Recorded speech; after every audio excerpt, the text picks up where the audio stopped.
Costinu, mândru absolvent al ICHB, generația 2010. După ce am terminat Harvard, am fondat Upgrade Education. Teacher, v-am făcut o cafea în cana pe care mi-ați dat-o acum 7 ani, când nu mă simțeam deloc așa, dar atunci au fost foarte inspiratoare. Mulțumesc că ați crezut mereu în mine. Sigur, dumneavoastră sunteți mult mai boss ca mine. Da. Sunt din Suceava, am copilărit într-un cartier de la marginea orașului, acolo. Mama era asistentă, tata era doctor. Copilăria mea a avut două părți. Una era destul de bazată pe joacă și explorare și libertate, fiindcă trăiam într-un cartier mărginaș. Acolo mă jucam cu copii, alergam toată ziua prin parc, lucruri de genul ăsta. Și o parte a fost foarte axată pe educație, fiindcă mama mea a pus foarte mult efort în dezvoltarea mea ca persoană și am făcut pian și lecții de foarte mic și pregătire la matematică și toate lucrurile astea. Deci copilăria mea a avut un pic din ambele. Cu tata, în general, erau lucruri mai relaxate, mergeam cu rolele în parc, cu bicicleta, trăgeam cu arcul, mergeam la karting, deci făceam foarte multe chestii de astea, să zicem, distractive cumva și intense, și cu mama făceam partea asta de muncă pentru școală, pian, lucruri de genul ăsta. Și atunci cred că am crescut destul de balansat așa între abilitatea de a te bucura de viață, dar în același timp și productivitate și dezvoltarea unei pasiuni, disciplina muncii și alte lucruri de care ai nevoie ca să fii productiv mai apoi în societate, cred. Am stat acolo până în clasa 8, am mers la Olimpiade, am făcut unul de performanță și în clasa a 9-a am venit la București la ICHB. A fost o binecuvântare pentru mine. În primul rând, fiindcă la ICHB am primit o bursă. Atunci tatăl meu era bolnav și mama era în Italia, nu cred că ne-am fi permis să ajungem fără bursă. Și pentru mine a fost o foarte puternică rampă de lansare. Deci primul lucru la ICHB e că am cunoscut oameni extraordinari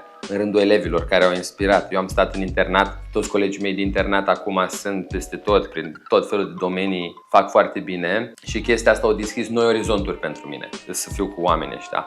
După aia la școală, mi-a plăcut foarte mult cumva că școala noastră era multiculturală și că era foarte multă diversitate și că am fost expuși la mai multe idei. Mi-a plăcut foarte mult partea asta de pregătire pe care o aveam pentru Olimpiade și acolo am lucrat cu profesori cum a fost domnul Schwarz, care ne-a pregătit, care a fost un profesor care pentru mine, de exemplu, mi-a dat principii de viață și pe lângă partea de matematică și așa mai departe. În rândul profesorilor, domnul Salih, care era mereu cu zâmbetul pe buze, mă făcea mereu să mă simt bine și când făceam prostii. Mereu mă întreba de portocale, dacă vin cu portocale, că eu mereu mâncam portocale prin bancă. Și domnul Shahin, care eu nu eram cel mai olimpic, aveam noi așa, dar eu am apreciat mereu că încerca foarte mult să mă țină pe linia de plutire. Domnul Achi mi-a plăcut foarte mult, că era director atunci, mereu a fost foarte înțelegător și m-a ajutat chiar mult în procesul de admitere la facultate. Și doamna Ionescu la fizică, care eu eram mai, cred că încă sunt un pic câteodată arogant, și doamna Ionescu mi-a dat un 4 sau un 7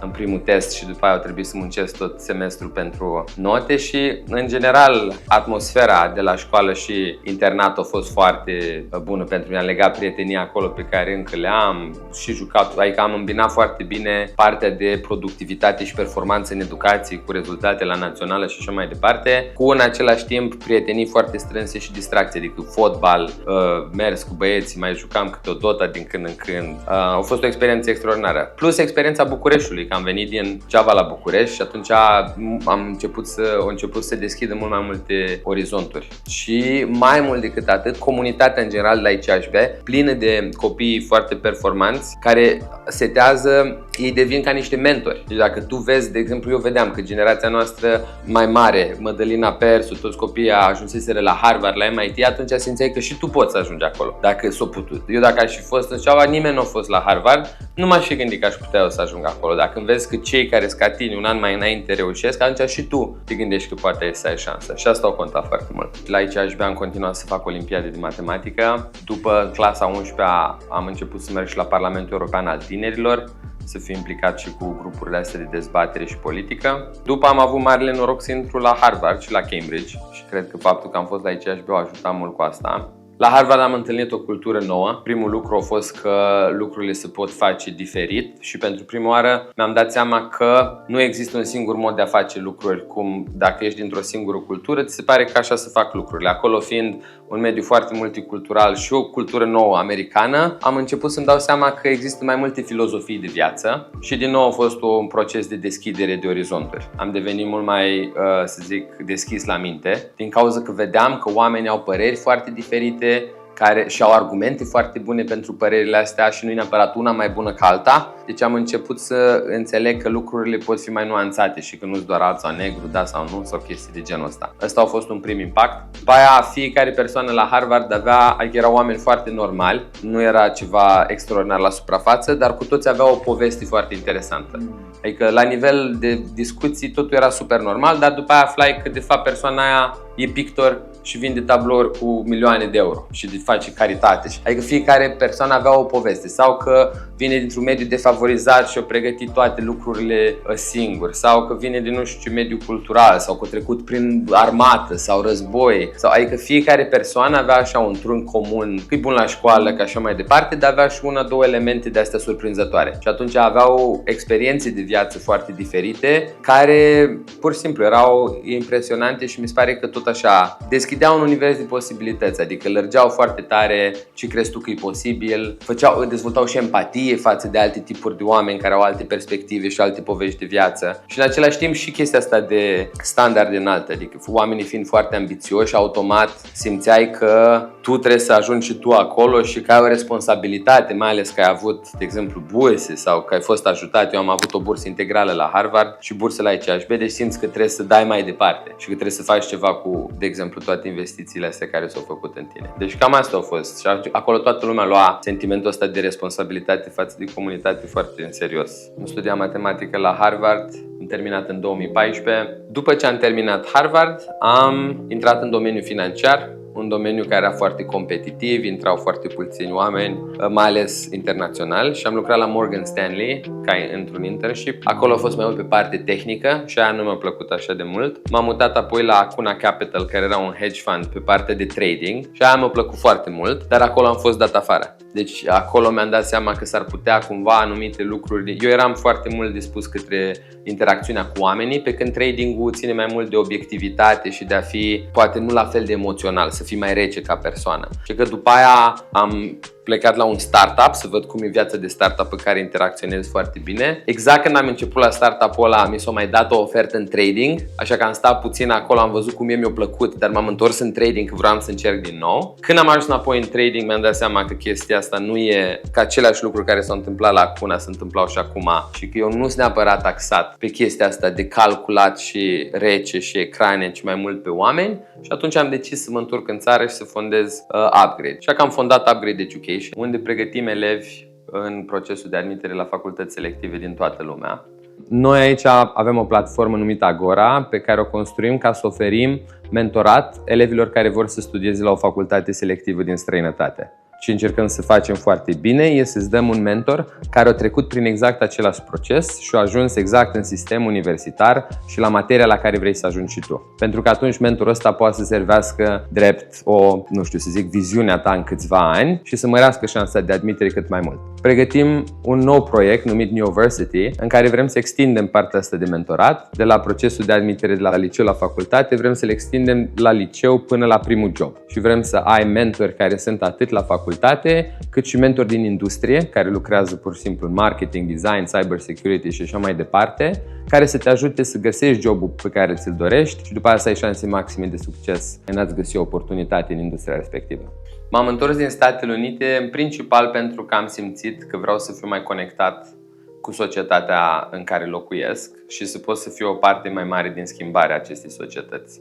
În Statele Unite n-aveam sentimentul ăsta și atunci am decis să mă întorc în țară și să fac ceva care poate să miște lucrurile în bine în societatea noastră. Motivele au fost mai multe în general și confortul meu și abilitatea mea de a da mai mult înapoi și dorința mea de a face ceva pentru noile generații și de a da mai departe lucruri pe care le-am învățat în state. De atunci am făcut Upgrade și nu numai că cred că am ajutat mulți copii în procesul ăsta de admitere, dar cred că în general eu am reușit să valorific mai mult din talentul meu în contextul social și să creez ceva de care România are nevoie, aș spune. Cred că cele mai mari provocări au fost de autocunoaștere și de a-ți da seama care e vocația. Mie mi se pare că, în general, cea mai mare problemă în partea de cariere, la trecerea asta de la școală la carieră, e cum să ajungi cât mai repede într-un loc în care cum e ikigo ăla la japonez, să fii pasionat, să-ți placă, să poți să faci bani din asta și să fii productiv pentru societate. Toate astea, care e intersecția? E greu greu, trebuie să încerci diferite lucruri și am încercat finanțe, care era foarte competitiv și cu bani.